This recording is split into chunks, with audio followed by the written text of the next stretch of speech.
It's maybe fitting to think about this a little bit. We're an Episcopal church at the Redeemer. We're sponsoring an evening with an American Baptist in a Jesuit institution. And so perhaps to open it, I can refer to a Presbyterian. Harry Emerson Fosdick, who was very active in the middle part of the 20th century, very famous man, very famous preacher, was unembarrassed to call himself a liberal evangelical, which he didn't think was a contradiction in terms. And in his autobiography, published in 1956, he excoriated both sides, the left, the liberal end of the spectrum, and the evangelical end of the spectrum, both the modernists and the neo-orthodox, and wound up at the same time hoping that because there was so much good in both of those sides that someday there would be a synthesis. Someday there would be a synthesis. The more I read of God's politics and listen to Jim, the more I believe that maybe we are on the verge of such a synthesis, both in our life as churches and perhaps finally in our common life in polity as well. And I just want to read one piece from God's politics that made a particular difference when I was reading it. Jim writes, "Our private religions have failed, but we must not lose a personal God. Instead of trying to strike an elusive balance between private piety and the social gospel, we must go to the heart of prophetic religion itself, in which a personal God demands public justice as an act of worship. We meet the personal God in the public arena and are invited to take our relationship to that God right into the struggle for justice. Indeed, without that personal relationship, we will lose the political struggle. That shift, bringing the personal God into the public arena, is at the heart of the prophet's message and will transform both our religion and our politics." Jim Wallace, the founder of Sojourners and head of Called Renewal, has spoken all across the country. You wouldn't be here if you didn't know about him. And so in the hope that what I just read is will be taken one further step to fulfillment this evening. Jim, thank you for being here. Thank you.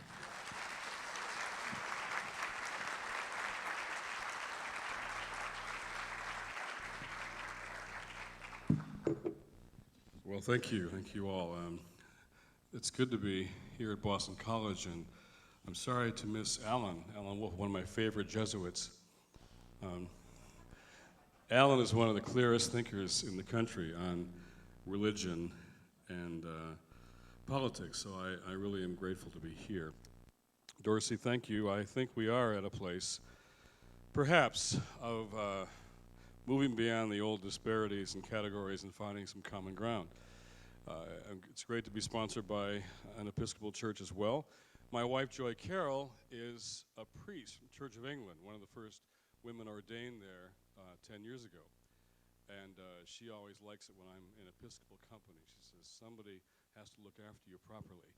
So she'd be pleased that I was here tonight. She's known in Britain. There was a hit comedy series in Britain called The Vicar of Dibley. And Richard Curtis, who's the screenwriter for that show, went to the Synod of the Church of England to find a real woman priest to help shape the show and the role model of the character.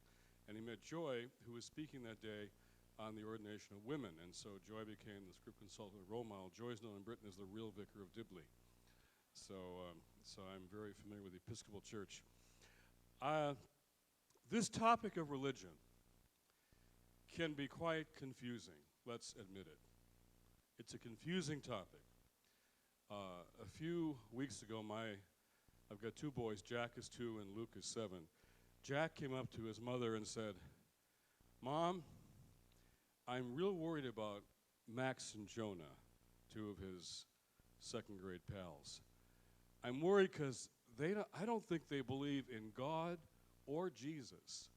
They're vegetarians." So on the book tour, when we were going to the Pacific Northwest, on that second, we took Luke along, so in Oregon he could meet some godly vegetarians, you know.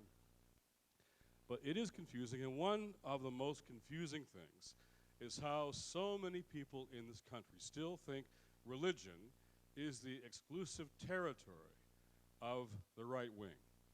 That's a very confusing thing, even for many an alienating thing.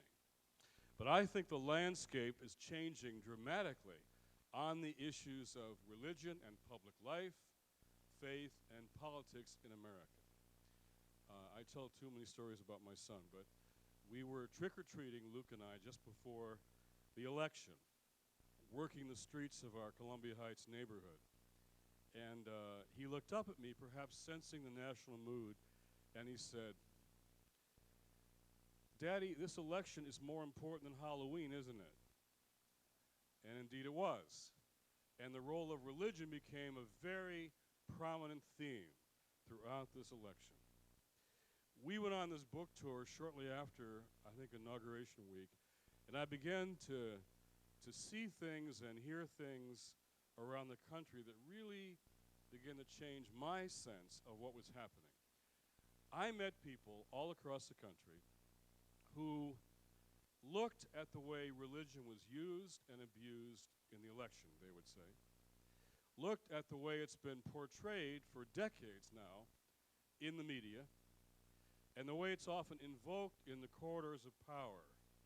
And they said to themselves, wait a minute, I'm a person of faith too, and that is not my faith. You ever feel that way? Or I have moral values too, and those aren't my moral values. And so within a few days, we had town meetings disguised as book signings and revivals in bookstores all across the country. And I met a whole lot of people who just had felt left out of this conversation. I listened to them. I learned from them, and I was deeply encouraged by what I saw. So tonight I want to start by talking about how I think the landscape is changing on this whole topic of faith and politics.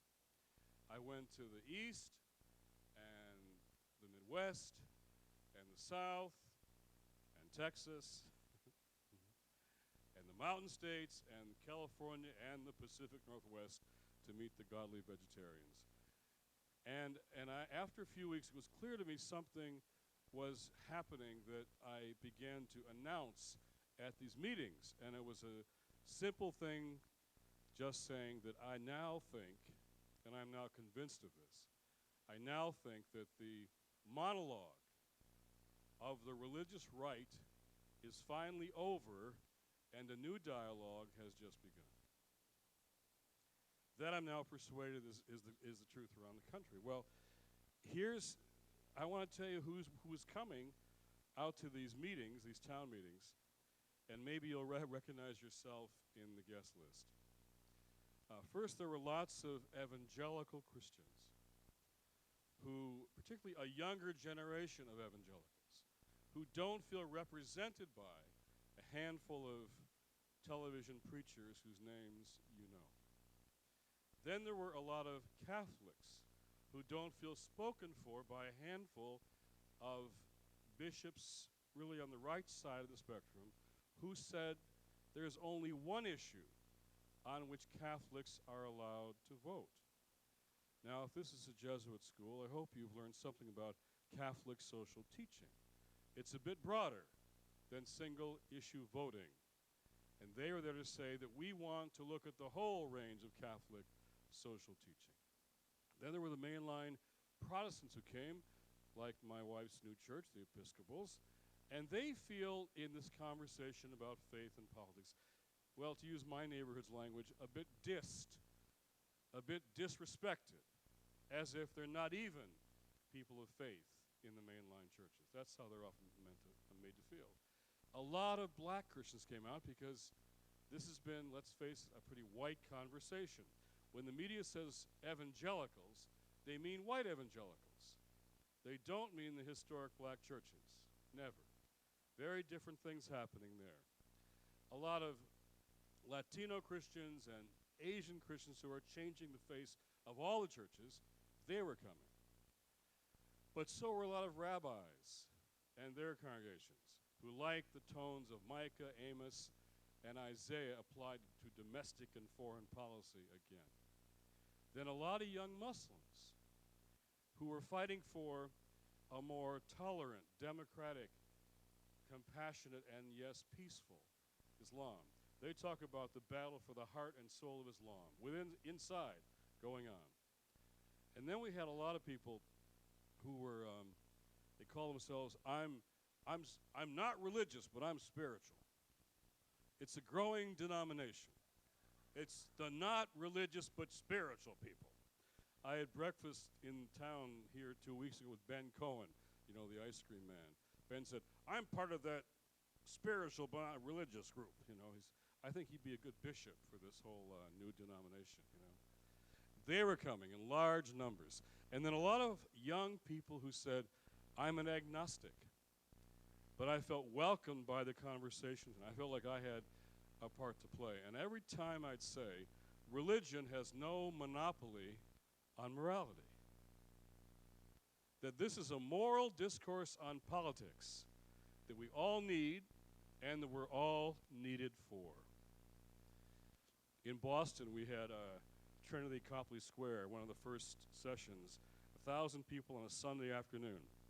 And afterwards, a young man came up to get his book signed, and he said, well, I'm gay. Thank you for making me feel welcome here today.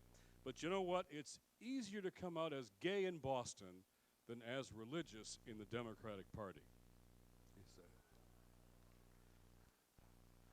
So we had that conversation all along the way, too.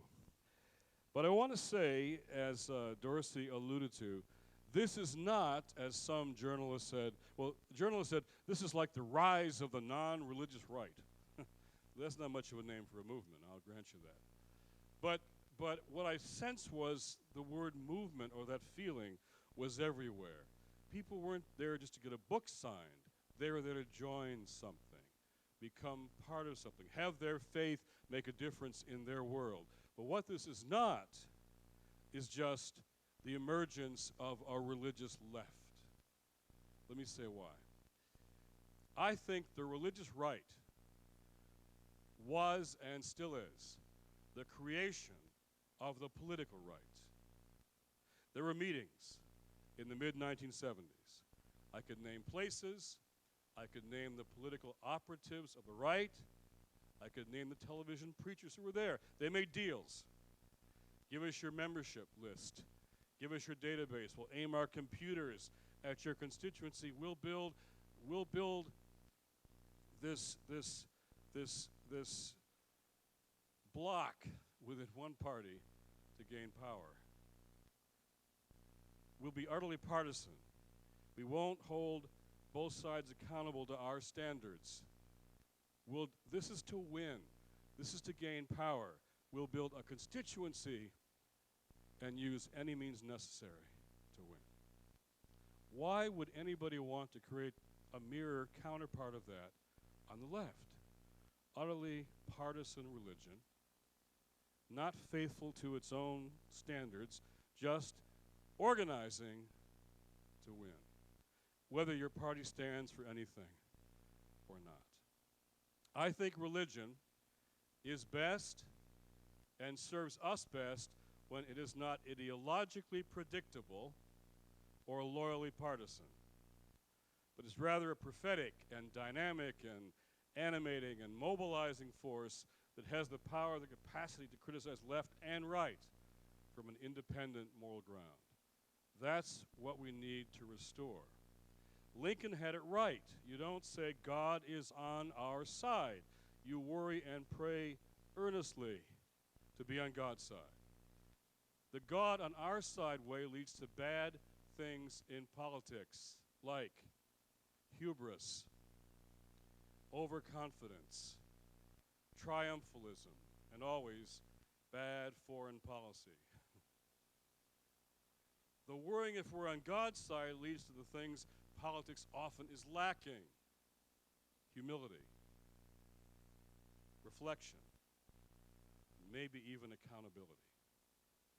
If Lincoln had it right, King did it best. Bible in one hand, Constitution in the other hand. He convened a moral discourse on public life to which all of God's children got invited. There were Baptists like him, Catholics, the Rabbi Abraham Joshua Heschel came down. And I know agnostics today who were there and are still agnostic, and who say those were the spiritual high points of my life. Because that night in the church, before marching in the street the next day, you had to get spiritually prepared to face the dogs, the police, the water cannons. You had to be ready to demonstrate nonviolence in the face of brutal attacks. I think we need the kind of prophetic faith again that King demonstrated. Most of all, I think religion is not supposed to be a wedge to divide us. It's meant to be a bridge to bring us together on the really big things. I'll say more about that. The subtitle of the book is God's Politics: Why the Right Gets It Wrong and the Left Doesn't Get It. Now, the right is very comfortable with the language of religion, values, faith, God. So much so, it seems sometimes to me like they think they own the territory, maybe own God. But then they narrow everything just down to one or two issues. They say there are only two moral values issues in American politics. Just two, making it very simple for us. Abortion, gay marriage, that's the start and the end of the conversation. Now, as we moved around the country, we found in diverse crowds, which I expect we have tonight, we could build some common ground on even those two hot-button, controversial, divisive issues. We found common ground on those issues. We can talk later about that if you want. But I want to say, I still call myself an evangelical Christian. I find 3,000 verses in the Bible about poor people, and I insist fighting poverty is a moral values issue too. And there's a whole generation of faith-inspired young people who want to tell us that protecting the environment, otherwise known as God's creation, is a moral values issue too. And now as we face almost 2,000 dead Americans in Iraq and tens of thousands of dead Iraqis, I want to say that whether you go to war, when you go to war, and whether you tell the truth about going to war is a deeply religious matter too.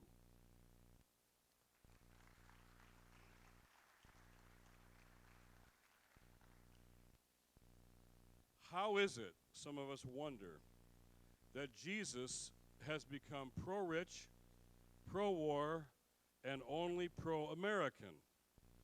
Or as my English wife says, don't they know that God bless America isn't found anywhere in the Bible?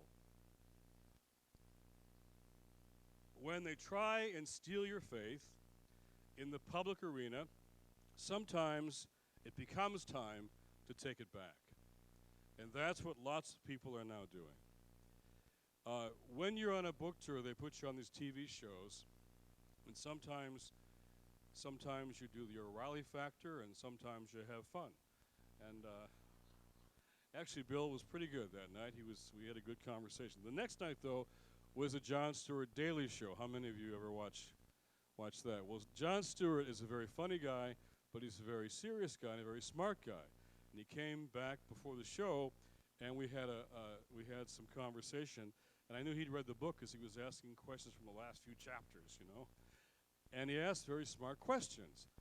He said, what's the relationship between aid and debt and trade and overcoming global poverty? That's a smart question. And then he said, I'm afraid I'm going to ask silly questions out there. I said, John, I think that's your job, to ask silly questions. And we got out and he said, so, Jim, you want to apply like religion and the words of Jesus to politics? And I could feel his youthful audience around the country, millions of them, saying to themselves, oh no, he's got some wacko evangelical preacher on my favorite TV show, going to ruin my show, you know. And I said, yeah, John, but I hardly think Jesus' two top priorities would have been a capital gains tax cut and the occupation of Iraq. And then they began to cheer, and I talked about the 25th chapter of Matthew, which is my conversion text, when Jesus says, as you've done to the least of these, you've done to me. And they began to go, yeah, yeah, yeah. They're cheering for Matthew 25 on Jon Stewart, you know. Then we got this kind of Christian-Jewish banter going, and he asked a question. I said, good question, John. He says, you mean good question for a Jewish guy? I know we're not going to heaven, but can we have a neighborhood nearby? We'll keep it clean, he said. And I said, you know, John, the Hebrew prophets used humor and satire and truth-telling to make their points. You do all three very well. Maybe, John, you're in the tradition, Jon Stewart, of the biblical prophets. He goes, oh, no. He says, do they watch Saturday Night Live? He says. But afterwards, the emails came. Thousands of emails from his audience, a lot of young people. And I was amazed at the emails. They said things like, I lost my faith because of television preachers, bad religious fundraising, pedophile priests, cover-up bishops, White House theology. I lost my faith.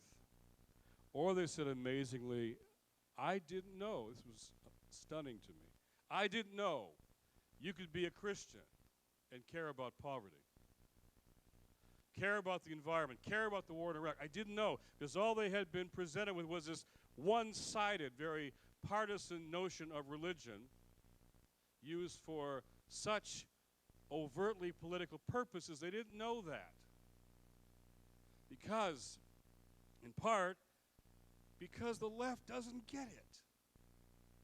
The left has forgotten its own history, where there was every major social reform movement in our nation's past: abolition of slavery, women's suffrage, child labor law reform, and most famously civil rights. Every one was fueled and driven in large part by religion and by faith.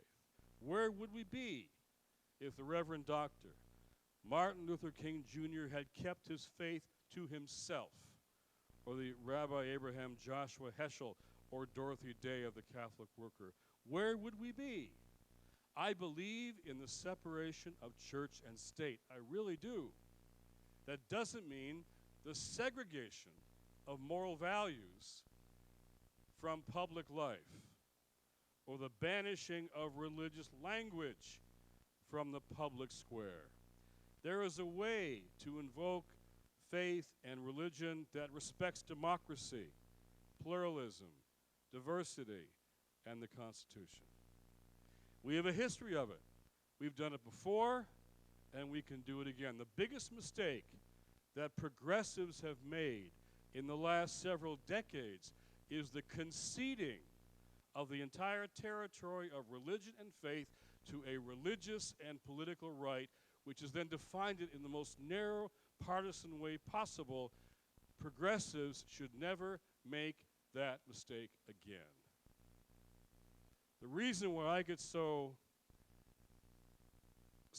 charged up about this left-right polarization, paralyzing of discourse, is because we miss the power of what religion is supposed to be and do. We miss the power of faith in society. I remember speaking to a group very different than this. It wasn't a great university or a church. It was the inmates, the prisoners at Sing Sing prison in upstate New York. Come and speak to us, they said. So it sounded interesting. I wrote back, said, sure. When do you want me to come? This young prisoner, young brother, wrote back on behalf of his friends. He said, well, he said, we're free most nights. He said, we're kind of a captive audience here.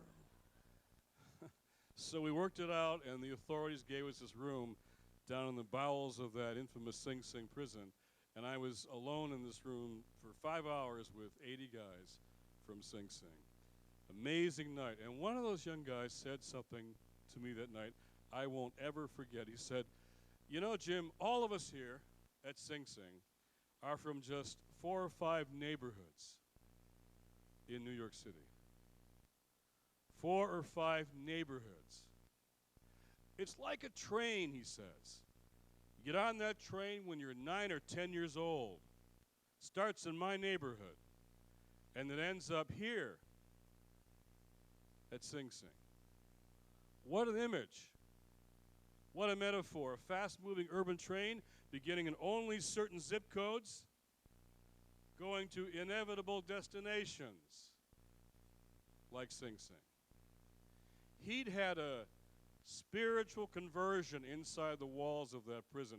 He was part of a program called, it was the New York Theological Seminary's program, teaching, training masters of divinity inside the walls of the prison.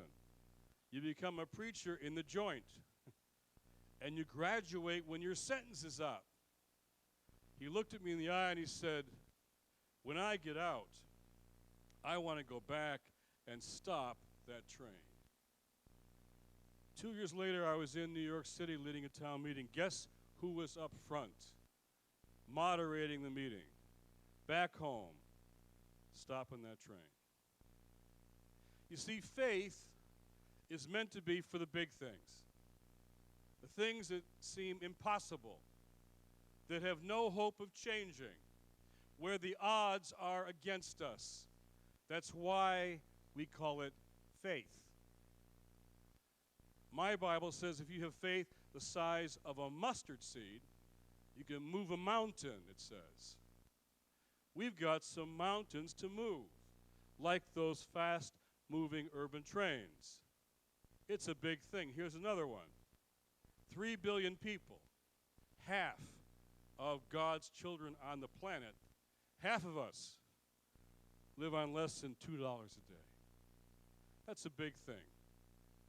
Or 30,000 children who died yesterday, today, and will tomorrow. Why? Lack of clean drinking water. My 7-year-old still just can't get his head around that one. You mean they don't have any, they can't go to the bathroom and get a drink of water? Or diseases that no one dies of here? Nobody. Or not enough food to eat. Poverty kills 30,000 kids every day in a silent tsunami. That's a big thing. Faith is meant to change the big things. I'm a 19th century evangelical, Dorsey, born in the wrong century. Because back then, evangelical Christians helped lead the battle against slavery, for women's suffrage, for labor law reform. They were revivalists and abolitionists, reformers, and they were evangelists. And Charles Finney was the Billy Graham of his day. He invented the altar call. You know why? You all know the altar call, Billy Graham and all that. You know what the first altar call was for? Finney was having lots of converts, and he decided he had to get their names and addresses to sign them up for the anti-slavery campaign. That's why we had the first altar call. I see a new altar call arising across the country, around the world, a new generation of faith-inspired activists for whom poverty is the new slavery, enslaving hearts and minds and bodies. And in Britain, I saw these banners outside churches at the G8. We had the first ever religious summit at a G8 meeting. But outside churches, I saw these banners that said, "Make poverty history." That may become the new altar call. The waters of Katrina have washed away lives, cities, property. They're also washing away, I think, our public denial of how many people are still poor in this country. They're washing away our reluctance to admit the still persistent connection between race and poverty in America. Could they also wash away the kind of misguided priorities and ideologies which have eroded the common good and shredded our social infrastructures? America learned that those who got left behind in New Orleans had already been left out in America. America looked under a rock and didn't like what we saw. We were stunned, we were shocked, we were angry. We have now, I think, a teachable moment that needs good teachers. Around the country as I travel, I find a whole lot of people across the religious and political spectrums. I think it's time to do something about so many people in this richest nation in the world still poor, let alone the even more staggering facts of global poverty. Yet in Washington, the attitude is pretty much, damn the hurricane, full speed ahead, as if nothing happened. I don't know how you feel, but when I say around the country that a time of war, a time of rising deficits, a time of rising poverty, each year for the last 4 years, poverty has risen in America. And a time of natural disaster is no time to keep cutting taxes for the wealthy and cutting services to the poorest families in America.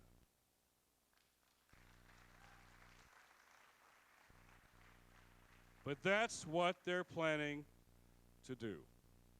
All across the country, I think something else is happening, particularly among younger people.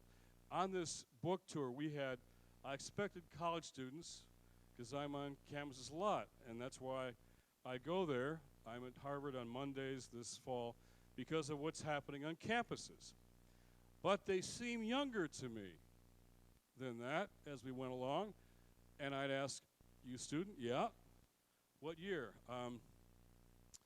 Well, freshman. Where? High school. Mom and Dad weren't there.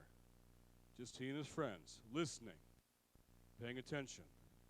14-year-olds, 13-year-olds. Got to Minneapolis, and standing at the book table was this little tiny girl. I said, how old are you? She said, I'm 11. You're 11. What did you get from tonight? I asked her. Well, she said, I think we're just going to have to change the world. Who's going to do that? I said, well, I think people like me. I told her story the next night in Tacoma, Washington. And I looked up from the table, and here's even a tiny little girl who grins at me and says, 9! So I told her story in Seattle the next night, and I looked up, and this littlest one of all, and she very quietly says, I think I may be the youngest so far. I said, and how old are you? I'm 8 years old. What made sense to you tonight? I just stopped the line for a few minutes. She said, well, when you talked about that, you know, that everyday tsunami that's killing all the children, like me, I was just sitting there, and I thought, if I'm a Christian, I better do something about that. She's in the 3rd grade.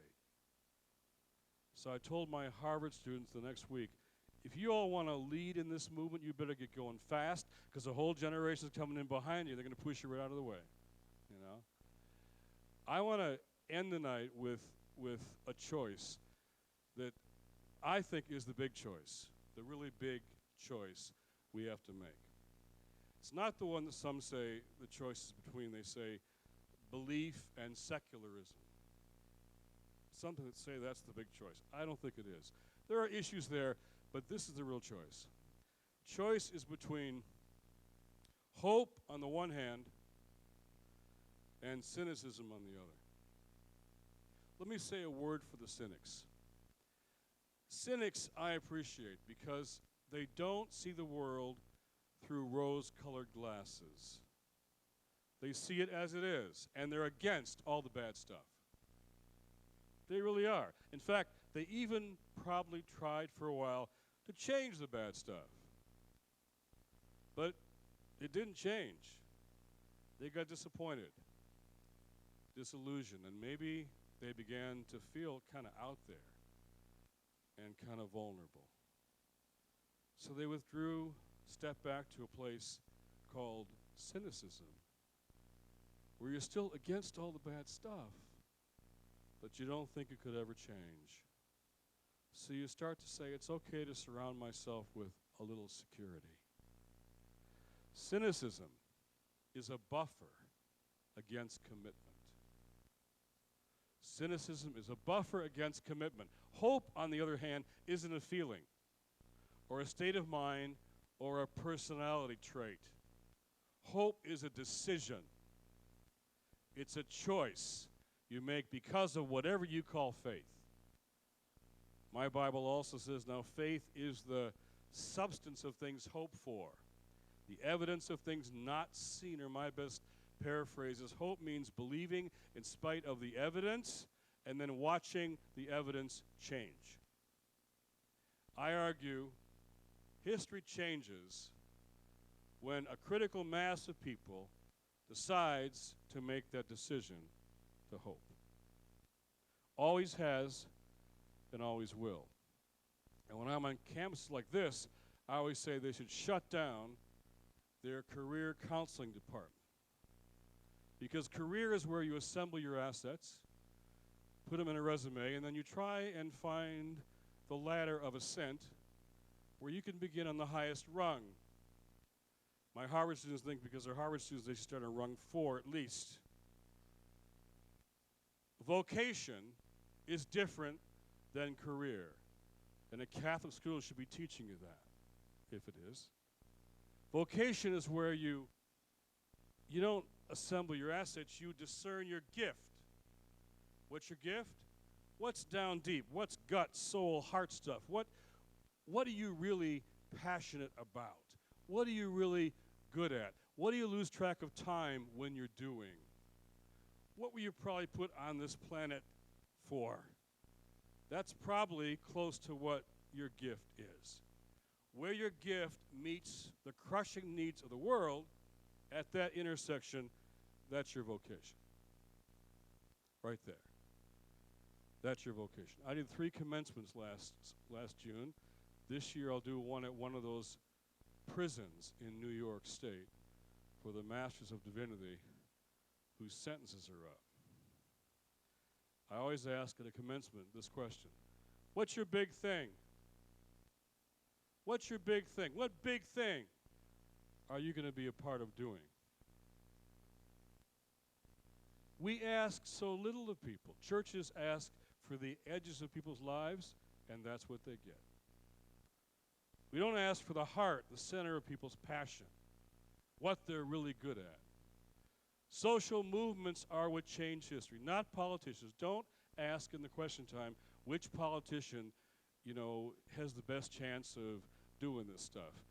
Social movements change politicians and change politics. Lyndon Johnson wasn't a civil rights leader until Martin Luther King Jr. made him one. Social movements are what change history. All we need to change the big stuff is for critical mass to decide for hope against cynicism, to find their gift, discern their vocation, and join the movement. That's all we need. It's worked well before. It can work well again. I met Evan tonight down here, who told me he'd been to South Africa and had some things change his life when he was there. So I told him I was going to close the story about South Africa, because I got changed there too, Evan. I was there during the most difficult time. Nelson Mandela was still in prison. You couldn't say ANC out loud without being put in prison. All the activists had been killed, tortured, imprisoned, or exiled. The only ones left standing were a handful of religious leaders, some courageous priests, pastors, and rabbis, and some imams. That was all, just a handful of religious people left. Among them was Desmond Tutu, Archbishop in Cape Town. St. George's Cathedral was his little church. It wasn't a big cathedral, small little place. And they were in trouble. The government had bombed the South African Council of Churches. They had bombed Kotze House. Everybody was in jail. They were threatening the churches, and the cry for help went out. And I got snuck in the country via some back doors to avoid the security lists, and I was to meet Desmond Tutu at his cathedral that morning.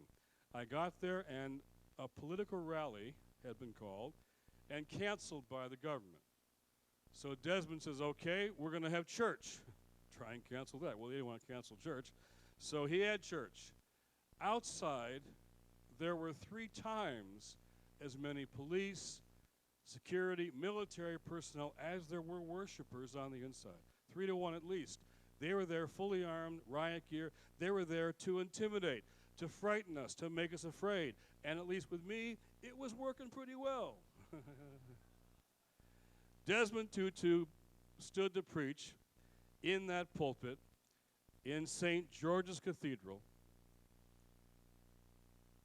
And just as he did, the dreaded South African security police, who were thugs.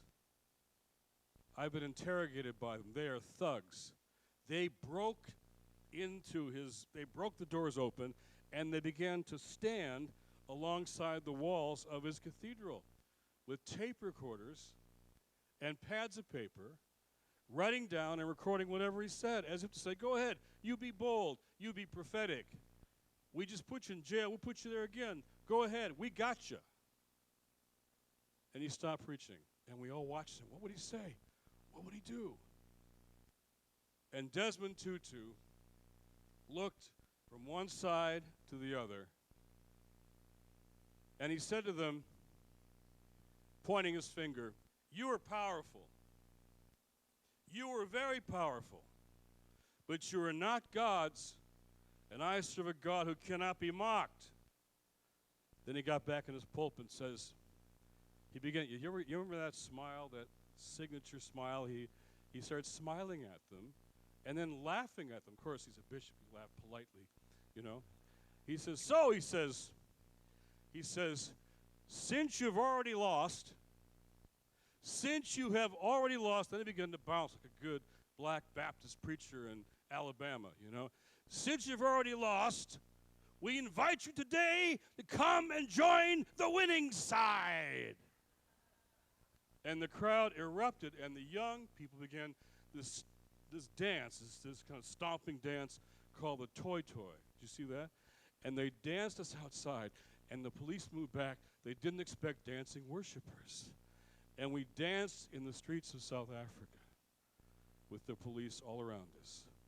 10 years later, I'm at the inauguration of Nelson Mandela. Guess who is master of ceremonies for the inauguration? Archbishop Desmond Tutu. The birth of a new nation. He's the MC. I said, Desmond, do you remember what you said that morning in St. George's? Remember what you said? And he smiled. He remembered. I said, Bishop, today they've all joined the winning side. You couldn't find one white South African that day who hadn't always been against apartheid. See, Desmond Tutu understood the dynamics of history, which are faith prompts hope, makes action, causes change. He wasn't some idealistic, utopian, religious fanatic. He just knew how history changes. We, as people of faith, aren't really needed on the inauguration day. That's the party. The party's great to be at. There were 150,000 South Africans that day. I stood with them, tears coming down our faces as Nelson Mandela announced the birth of a new nation. We're not needed at the party, the celebration. We're needed back there at St. George's, when you can only see that day through the eyes of faith. I believe those fast-moving urban trains can be stopped. I believe we don't have to accept economic doctrines that just continue to erode, despoil, poison our natural habitat. I believe we don't have to live with half of us living on just $2 a day. I believe we can change the big stuff. That's what faith is for. We've done it before. We can do it again.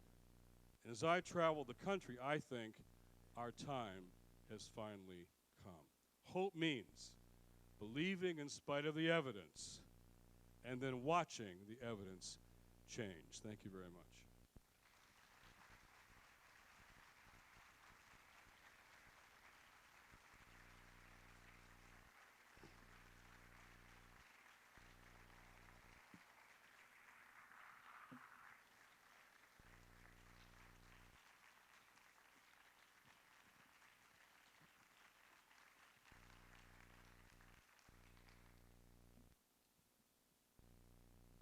We're going to have a period of a half hour now for questions. Jim will take them. The two gentlemen in the aisles here will be responsible for doing their best to be fair and catch questions as they come up. Just a couple of ground rules. Questions, please, not speeches, if we could. And also keep in mind that there are other people who would like to ask questions as well. So brevity is appreciated. And if any of my parishioners out there, please don't remember that I ever said that, all right? Please. But tonight, special rules, okay. So, and there is also a sign-up list that is going around saying, get connected with Jim Wallace. We encourage you to sign up on that. Gets you on Sojo Mail and connected with Call to Renewal in interesting ways.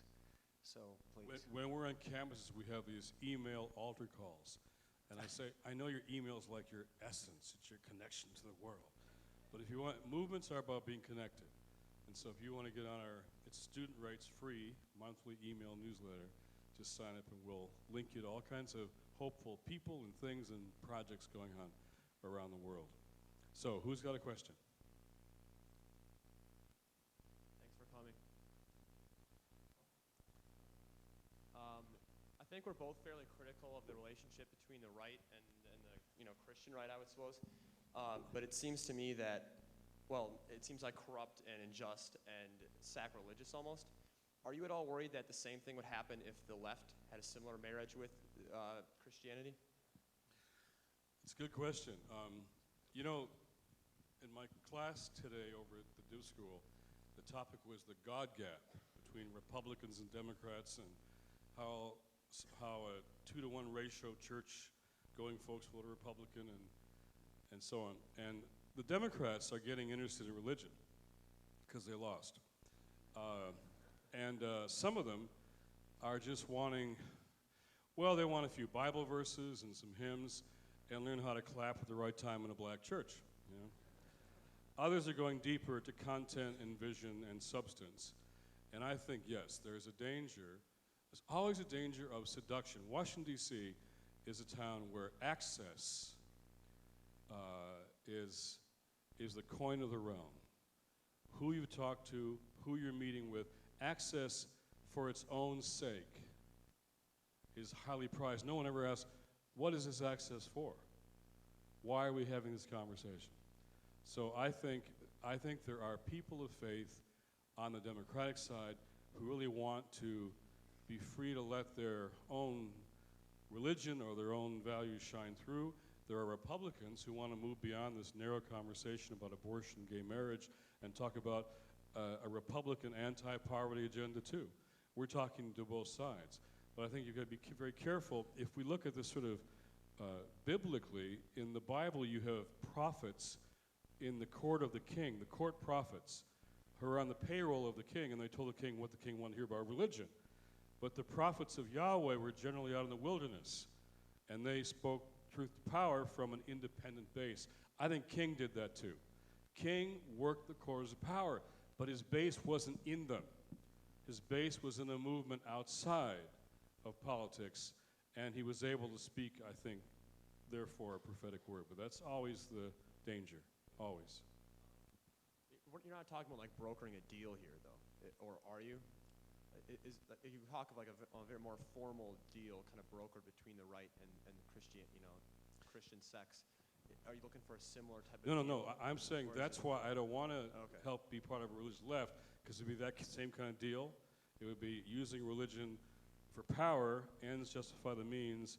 I mean, I don't find the right very critical of their own side of politics, even by their own standards. So there's a double standard, there's a hypocrisy going on. This is for power. So progressive religious folks shouldn't make that kind of deal with the Democratic Party. I Thanks. agree.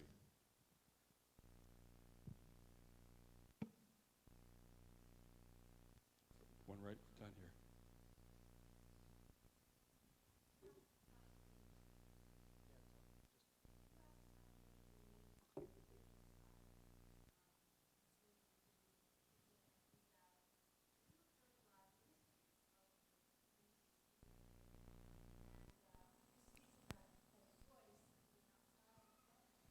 So I'm wondering if you can talk to us about the ministries that have impressed you that embody or enflesh the kind of message that you think is important.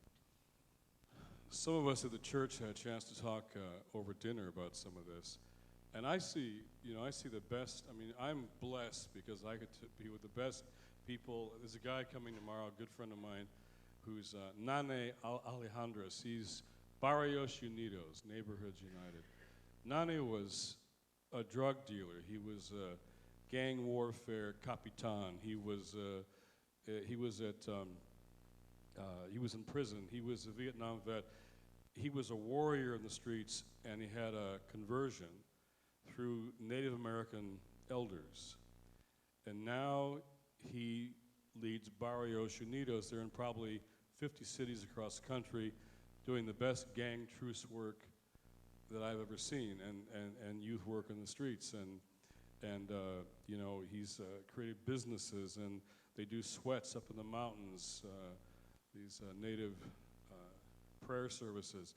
And he's just, he told me once, he says, come see what we're doing. And I went out there, and he says, look, and they tell us, don't do graffiti on the walls, do it on T-shirts. We're going to sell this stuff. We silkscreen this stuff. They got Cesar Chavez School of Social Change. They got all this stuff going on. He says, I said, what do you need to keep this going? He said, well, we need $30,000 of loan capital. I said, Nani, $30,000 of loan capital? He says, yeah, it's really all we need. We'd pay it back. I said, well, surely you can raise, no, I got tattoos up and down both arms, a criminal record longer than both legs. Nobody will talk to me at a bank or a credit union. So I took him to the Lutheran Church in Chicago, and Nani came back with a check for $100,000 from the Lutherans, which he's then brokered to be his support all over the country. Now he's got these things going. And he'll come and talk to our staff tomorrow, and he'll fill the room with vision and hope, and because he's doing what no one thought could be done. I've seen him literally standing between rival gangs with guns on the street saying, no, don't shoot, don't fire. And he's got the credibility to stop the gunfire and build alternatives. But Nani would be the first to tell you, like we talked about over supper, that you can't just keep pulling bodies out of the river and not send somebody upstream to see what or who is throwing them in. So the ministries are powerful, and some of them create models that are replicable. You can do what people are doing in housing and healthcare, in other places, but you got to change policies and practices and habits and states of mind that keep things the way that they are. So I want to move from ministries to models to movements, because movements are what really change how a nation thinks.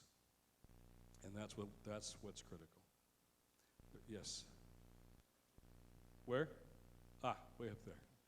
I like some In the of your, balcony. pardon me?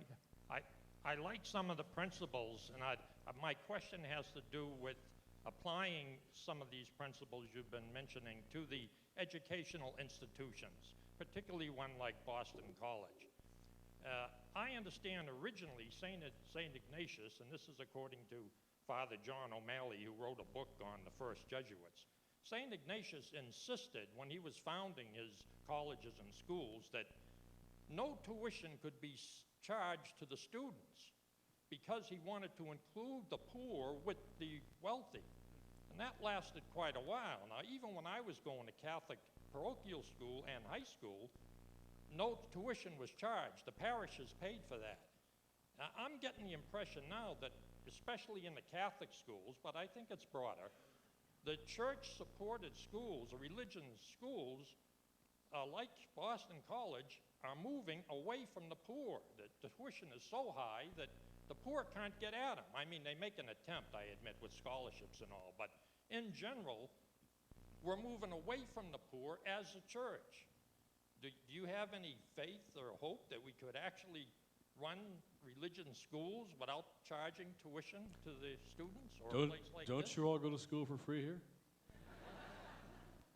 Well, I'm shocked to hear that. Again, we talked over dinner about the deeper issue there, which is the lack of proximity that most middle-class folks have to people who are poor. Poverty in this country is very focused, it's concentrated, it's ghettoized. Most poor people live in a very few places in America, which means the rest of us drive around, fly over, don't ever touch or taste or feel or listen to anybody who's poor, and there's no sense of relationship. What also happens, therefore, is the pathologies of poverty, and there are pathologies of poverty, get concentrated. So my neighborhood for a long time has had 80% single-parent families. You can't overcome poverty with 80% single-parent families. You know, if boys don't have dads, all the data shows trouble begins to start.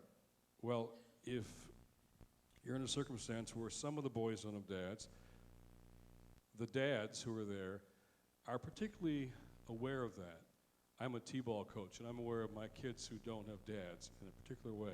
But when nobody has a dad, when no one is even in a household where there's a marriage in a household, when no one's ever been to a wedding, when no one has a job that pays a living family income, when there's drugs and violence everywhere, and when single moms who are heroically trying to raise those kids have no help at all from extended family systems, then all of the worst things about poverty get worse, and no one has any relationship to that from the outside. And I was saying over dinner, the biblical model for overcoming poverty is inclusion, including people in the community, at the table, at the banquet, the gleanings of the fields, all that. And so when churches, or I'd say when educational institutions lose their proximity to people who are poor, something really goes wrong in a society. And I love the Jesuit tradition, by the way, and I love the early notions of how these schools and as the church was meant to be in relationship to people who were poor.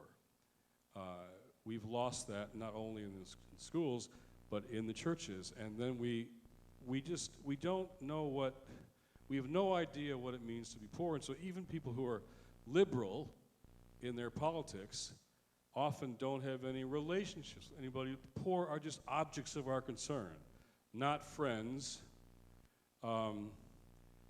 people who we know, people who we learn from, people whose relationship disciplines our perspective. And I do know some schools that are trying to get back into relationship. They're doing they're moving back into the city. They're changing their enrollment requirements. They're making part of the education of their students, learning what it means to be poor in that city or in this country. So, but we're way out of relationship, and that's, I think, part of why our education is so skewed. I agree with you.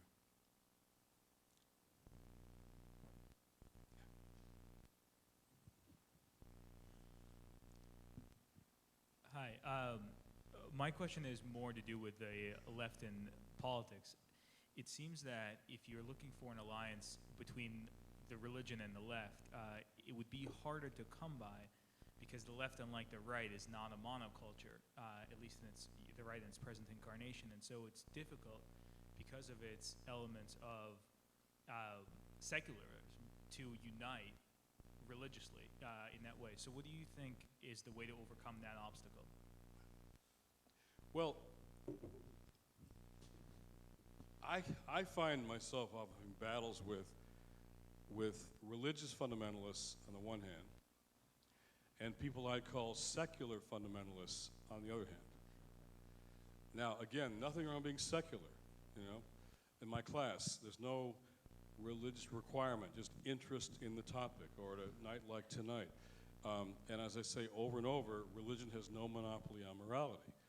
But secular fundamentalism has a disdain for religion, for people of faith, for spirituality. And I think just as the religious fundamentalists have sometimes a stranglehold on the right, secular fundamentalists have that kind of control often on the left, in academia, in interest groups, in the Democratic Party. And so people of faith often feel like they're disrespected. I know, Catholics, Catholic school. I know, New York, Manhattan, Upper West Side, liberal, progressive, academic Catholics who would be democratic in every other way, but they feel disrespected by the Democratic Party around some of their central beliefs and convictions. So I think, and when people who are in the Democratic Party, who are people of faith, feel marginalized by their own party, not just by the religious right, something is wrong here. So I was able to speak at the first ever People of Faith luncheon at the Democratic Convention, first ever, that says something by itself. And I just said, to be a Democrat, you don't have to be a person of faith, but if you're motivated by moral values, let those values shine through. Talk about them. As values, if you're motivated by faith, let your faith shine through in a way that's consistent with democracy and pluralism and diversity, but don't be ashamed to be a person of faith. So it's not a monolithic alliance, it's just letting people express who they are as people of faith. Now, to me, it's more than language, because if we're going to take our religion seriously, there's content here. I say to the Democrats, if you want to talk about faith in relation to poverty. 3,000 verses in the Bible about the poor. Talk about health care and education and affordable housing as moral values issues too. And they're not doing that. They're starting to sort of consider that, but they're still not talking about their issues as moral values questions. And that's, I think, what could change. Right? Can we pass the mic down the middle there?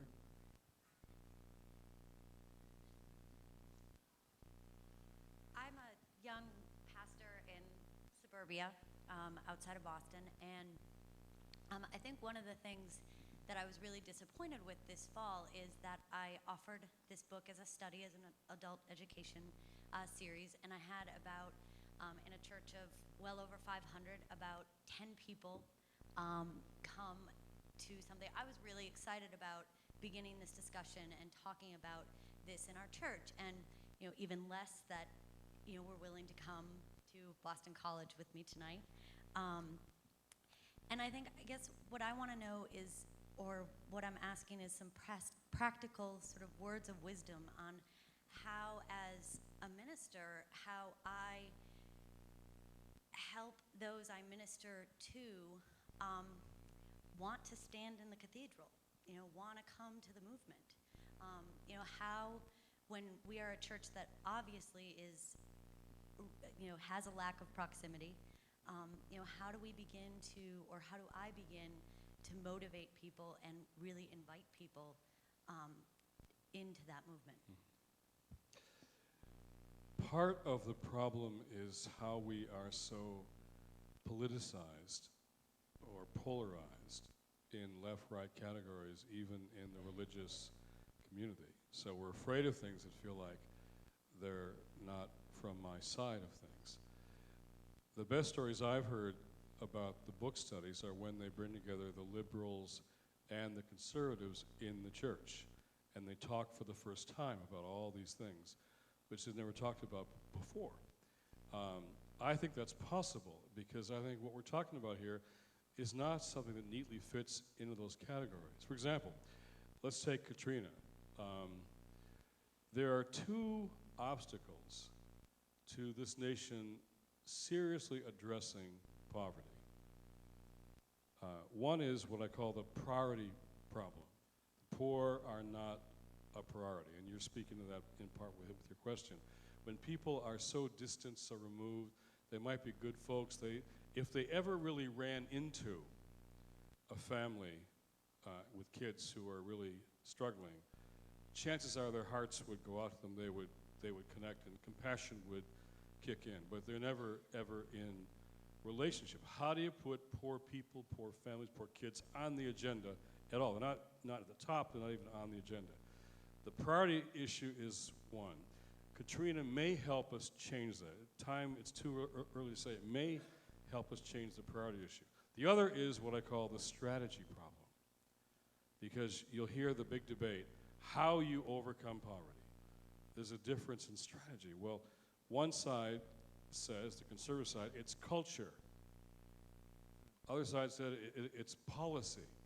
So people come up to me and say, from one side, they say, well, if those poor people just took personal responsibility and made better choices, and families weren't breaking down, and there wasn't so much sexual promiscuity and on and on and on, then they could overcome poverty. Other sides say, we just invest in healthcare, housing, education, childcare, that would solve the problem. When I hear those two sides, I know that neither of those sides, people must live or work anywhere near poor people. Because there are personal choices that cause and entrench poverty. Family breakdown, bad choices. Now the difference is, the suburbs outside Washington, D.C., kids also make bad choices, but affluence buffers bad choices. In my neighborhood, a kid can make one bad choice, it's life and death. But still, bad choices can, but then there are social policies and systems and habits. And in Denver, you gotta work 110 hours, I was just out there, 110 hours a week at minimum wage to afford any kind of housing. And Denver isn't the worst housing market. 44 million Americans haven't got health insurance. Housing and healthcare are huge blocks of expense that cause poverty. So you've got to link personal and social responsibility. On Katrina, I would say what we need now is the poor are trapped in the debate about poverty. Not just stuck in poverty, they're trapped in the debate left and right. I want to see a new grand alliance where liberals would talk seriously about out-of-wedlock birth, family breakdown, personal ethics and responsibility, and conservatives would talk about strategic investments in affordable housing, healthcare, education, and childcare. That would be a truly different political day when that might happen. It's going to happen least of all in Washington, D.C. It's got to start happening out in the community where we can get people from churches like yours and yours into relationship with people who are poor. When that happens, generally, what then happens between the people is a good thing, particularly if they're people of faith. I see it again and again, how people are transformed by human encounters with people who happened to me as a 14-year-old kid in the city of Detroit. I realized I was living in me and the young black guys who are my age, when we met and worked side by side and began to talk, I realized we'd grown up in different countries, 2 miles apart. And it began to change me. So the real issue is how to get your folks into relationship somehow with people that they have been systematically, I would say deliberately, separated from. How do we reestablish that sense of relation? Then I think, you know, if a book study helps, that's good, but it won't finally be a book. It's finally going to be some kind of relationship that changes people. So that's what I struggle for. Let's do one more question, and then Jim will be available for book signing afterwards, and you may have further comments you want to address to him. One more. Who has the mic? Here you It's me. I'm just wondering if within your church you've seen any, or within the churches that you know about, whether you've seen any mechanisms that particularly help to create those relationships. Like, if we were at the point of wanting to take a practical step and start working on that, you know, what have you seen particularly successful? I wrote a different book called Faith Works. The first chapter was, you got to get out of the house more often. And I think that's really, you know, you got to get out of the house more often. You got to go where there's these invisible signs that say no trespassing. You don't belong here. It's dangerous here. You're in trouble here. You just don't fit here. You got to break down those barriers. For college students, I recommend universally to every single college student, after you graduate, do not go to graduate school. Do not get a job. Do a year of voluntary service. Your Jesuits, join the Jesuit Voluntary Service Corps, JVC. The JVC has a wonderful slogan. It's called Ruined for Life, right? My brother ran JVC Midwest for 10 years. And I meet JVC Midwest people all over the country who knew my brother. And that 1 year in a shelter, in a clinic, on the street, doing something they wouldn't ever have otherwise done, changed all the rest of their decisions about what they did and how they did it. We have an internship program at Sojourners. We have 200 applications for 12 positions. Mennonites have them, and Lutherans have. There are non-religious ones. That's fine, but go overseas. Go to the city. Go to the border. Go to a reservation. Go someplace where you're going to get a whole different experience than you've had before. And like the JVC model, it'll ruin you for life, hopefully. You know? So I think that's the start, to put ourselves in places, in relationships that are not sort of where we are channeled by our society. Or in my Harvard class, I got students say, I'm in Harvard Law School. And the entire, it's not just pressure, it's the assumption. And Harvard Law School means corporate law. It's the only option we have available. Please help me resist corporate law. I want to be a lawyer, but I don't want to do corporate law. You know, I think this whole vocation gift thing is critical. What's your gift? Where does it meet the crushing needs of the world? You know, I really think we're at a time where things really could change. And there's a whole new generation now. Some are motivated by faith, some are spiritual but not religious. But whatever it is, whatever they call faith, it's wanting, a lot of young people just want some agenda worth the investment of their energy, time, gifts, their lives. They don't want to just fit into these structures and systems that just take you no place except to upper middle class existence that it's boring, And I meet a whole lot of young people who just want an agenda that's worthy of their commitment. And our staff is half under 30. We got senior staff 28, 29. And I'm very encouraged because something is happening now everywhere I go that makes me feel like we're on the cusp of something. And I'll finish just with a metaphor for you. People come to Washington to lobby, and I often get to speak to the groups before they go up to the Hill. And I sometimes say to them, okay, I want you to recognize, I remember at 2000, mostly moms coming off welfare, still on welfare, lobbying for a good welfare reform bill that would actually help them get off welfare and be self-sustaining.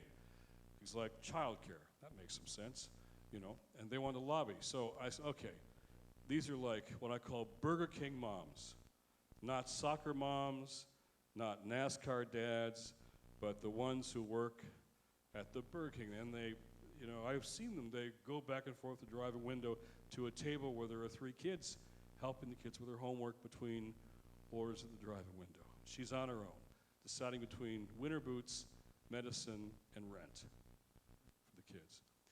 But when they're together in Washington, D.C., they feel like maybe they're stronger than they thought they were before. And so I said to them, here's how you recognize a member of Congress. You go to Capitol Hill and you look for the people who are walking around like this, with their fingers up in the air. And they're often doing this, licking their fingers to see which way the wind is blowing.